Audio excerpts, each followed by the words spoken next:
केंद्र सरकारने कांद्यांच्या निर्यातीवरील किमान निर्यात मूल्य मर्यादा हटवली आहे। सरकारच्या या निर्णयाचा शेतकऱ्यांना नक्कीच फायदा होणार असला तरी देशांतर्गत बाजारात कांद्यांचे भाव वाढण्याची शक्यता निर्माण झाली। महाराष्ट्र विधानसभा निवडणुकीच्या पार्श्वभूमीवर हा निर्णय घेतला गेला असल्याची चर्चा आहे। असे असले तरी हा निर्णय कांद्यांचा दर 100 रुपयांवर जाण्याची शक्यता वर्तवण्यात येते।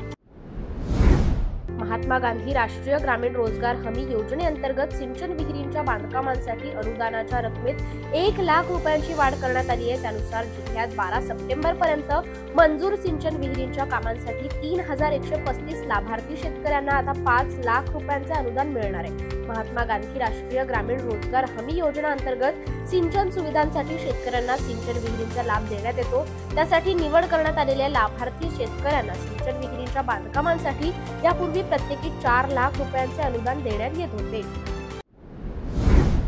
शेतकऱ्यांकडून खरेदी केलेल्या बफर स्टॉकच्या कांद्यांपैकी 1 नंबर मालाचा केवळ 63% परतावा नाफेडला परत द्यावा लागणार असल्यामुळे नाफेडच्या घोटाळेबाजांनी त्यापेक्षा जास्त कांदाच खरेदी केला नाही। परिणामी कागदोपत्री 4,70,000 टन कांदा नाफेड आणि NCCF ने खरेदी केला असला तरी प्रत्यक्षात त्याच्या केवळ 60 ते 65% खरेदीत झाल्याची खात्रीशीर माहिती थेट दिल्लीतील केंद्रीय यंत्रणेकडून मिळते। त्यातच किमान निर्यात मूल्याची अट काढून टाकण्याच्या ताज्या सरकारी निर्णयामुळे कांद्याचे भाव आणखी भडकून देशातील महागाईचा निर्देशांक वाढण्याची भीती रिझर्व्ह बँकेशी संबंधित अर्थतज्ञांनी व्यक्त केल्याचे खात्रीलायकरित्या समजते। या पार्श्वभूमीवर नाफेड कांदा खरेदीतील भ्रष्टाचाराची गंभीर चर्चा आता दिल्लीतील वर्तुळात सुरू झाली आहे। बासमती तांदळाच्या निर्यातीला प्रोत्साहन देण्यासाठी भारत सरकारने त्याच्या निर्यातीवरील फ्लोअर प्राइस काढून टाकण्याचा निर्णय घेतला। या निर्णयामुळे देशातील बासमती तांदूळ उत्पादक शेतकऱ्यांना मोठा दिलासा मिळाला। देशांतर्गत अन्नधान्याच्या महागाईला नियंत्रित करण्यासाठी बासमती तांदळावर निर्यात मूल्य लावण्यात आल्याचे केंद्र सरकारचं म्हणणं आहे। सध्या सुरू असलेल्या व्यापार विषयक चिंता आणि तांदळाची पुरेशी देशांतर्गत उपलब्धता लक्षात घेऊन भारत सरकारने आता बासमती तांदळाच्या निर्यातीवरील फ्लोअर प्राइस पूर्णपणे काढून टाकण्याचा निर्णय घेतलाय। कांद्यांवरील निर्यात शुल्क कमी करत निर्यात मूल्यही हटवल्याने कांद्याच्या भावात शनिवारी वाढ झाली। त्याचबरोबर सोयाबीनची 90 दिवस हमी भावाने खरेदी करण्याच्या निर्णयापाठोपाठच केंद्र सरकारने खाद्यतेलावरील आयात शुल्क 20% वाढवण्याचा निर्णय घेतल्याने खाद्यतेलांच्या दरात प्रति किलो मागे 22 ते 25 रुपयांनी वाढ झाली आहे। लवकरच सोयाबीनच्या भावातही वाढ होऊ शकते।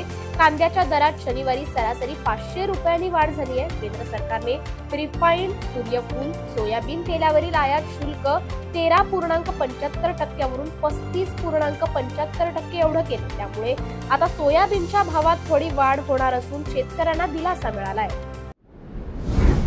मागील 2-3 महिन्यांपासून सुरू असलेल्या सततच्या पावसामुळे कपाशी पिकात पाणी गेल्याने पिकाची वाढ खुंटली आहे। पिकाची पाने देखील पिवळी पडली आहेत। शेतकऱ्यांनी पीक वाढवण्यासाठी फवारणी करून सुद्धा सततच्या पावसामुळे फवारणीचा फरक जाणवत नाहीये। जवळपास बऱ्याच शेतात वाढ न झालेल्या कपाशीच्या पिकाला फुले पाते लागल्याचे दिसून येतंय।